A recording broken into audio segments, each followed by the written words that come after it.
Selamat pagi teman-teman, jumpa lagi dalam channel saya tentang ikan lele dan ikan patin yang ditebar secara padat.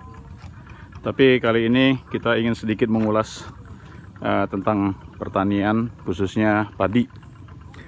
Kalau saya amatin ya, dari mulai petani panen ya di awal Oktober ya sampai pada saat penanaman padi itu ada kurang lebih rentang waktu 4 minggu sampai 5 minggu 4 minggu sampai 5 minggu ya.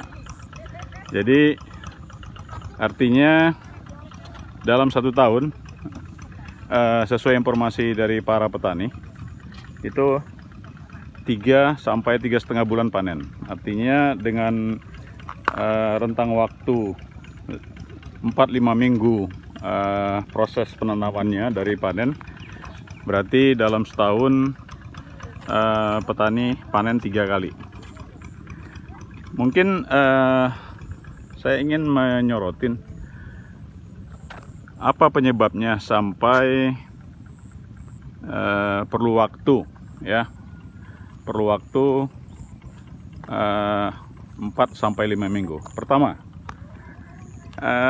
penyiapan ya, penyiapan bibit padi yang 20 sampai 23 hari itu petani siapkan setelah panen. Menurut saya mungkin bisa dibuat secara paralel ya. Karena lahannya kemarin kalau kita analisa untuk 1 hektar hanya butuh 10 kali 15 meter persegi untuk 1 hektar lebih, 1 hektar lebih. Kalau saya hitung sekitar 1/4 hektar. Kemudian yang kedua adalah masalah petani menunggu waktu panen. Ini tergantung kepada mesin pemanen dan juga tenaga buruh tani yang jumlahnya semakin sedikit, sehingga panen juga ada daftar tunggunya. Kemudian pada saat mulai melakukan proses pembajakan ya, traktor sangat terbatas. Kembali lagi petani menunggu atau masuk daftar tunggu ya. Di situ sudah waktu juga terbuang. Kemudian ada lagi masa penanaman ya, mulai dari daun sampai masa penanaman butuh waktu. Jadi 4 sampai 5 minggu kosong ya. Artinya kalau ini bisa kita kompres lagi waktunya, mungkin petani bisa mendapatkan panen sampai 4 kali. Tapi petani memiliki keterbatasan ya, misalnya kepemilikan traktor, ketergantungan terhadap buruh tani dan lain-lain. Saya menanyakan ke orang tua saya yang sudah puluhan tahun ya, umurnya sekarang 78 tahun, artinya dia sudah 50 tahun bahkan 60 tahun menjadi petani. Pola-pola seperti ini sudah cukup lama ya.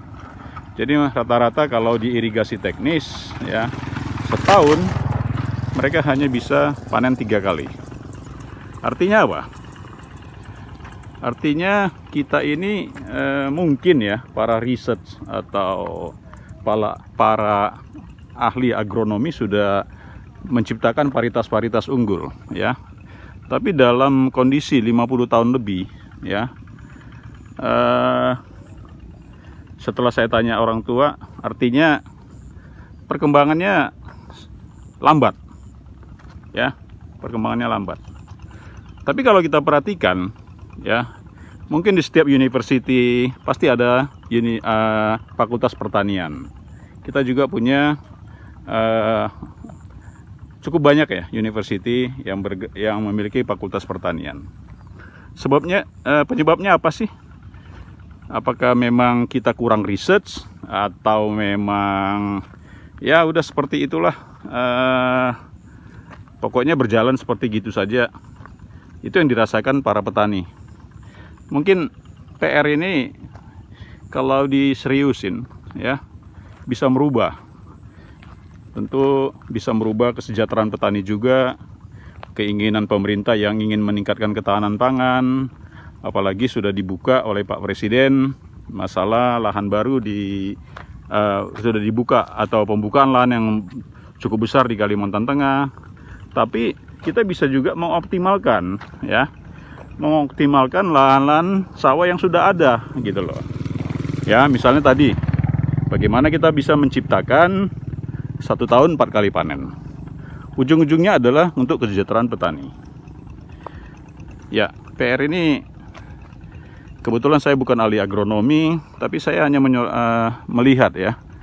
Kebetulan karena kita tinggal di desa ya, melihat setiap hari ya para petani seperti ini. Saya nggak tahu, tapi saya pikir dana riset pasti ada lah ya. Apalagi Pak Presiden menginginkan ya para ahli agronomi dan lain-lain itu bisa bagaimana menciptakan. Mungkin pasti ada padi-padi unggul ya.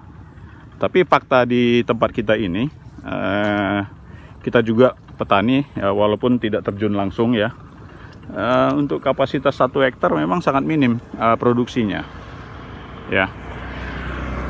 Nah, disinilah mungkin dinas-dinas ya, untuk lingkup yang lebih kecil ya, dinas-dinas pertanian di setiap kabupaten ya, mungkin bisa melakukan evaluasi ya, sehingga ujung-ujungnya adalah ketahanan pangan kita semakin meningkat ya. Jadi mengoptimalkan lahan sawah atau lahan pertanian yang ada, tentunya ini perlu sinergi ya, perlu sinergi dari para research, para ahli agronomi, kemudian pemerintah daerah, pemerintah pusat ya. Saya kira itu aja. Mudah-mudahan video saya bisa didengar, atau mungkin sudah banyak ya didengar ya. Cuma mungkin siapa yang akan mulai ya melakukan ya. Kalau pernah saya tonton ada petani milenial ya di daerah Sukoharjo, Jawa Tengah, yang menciptakan semacam zero waste,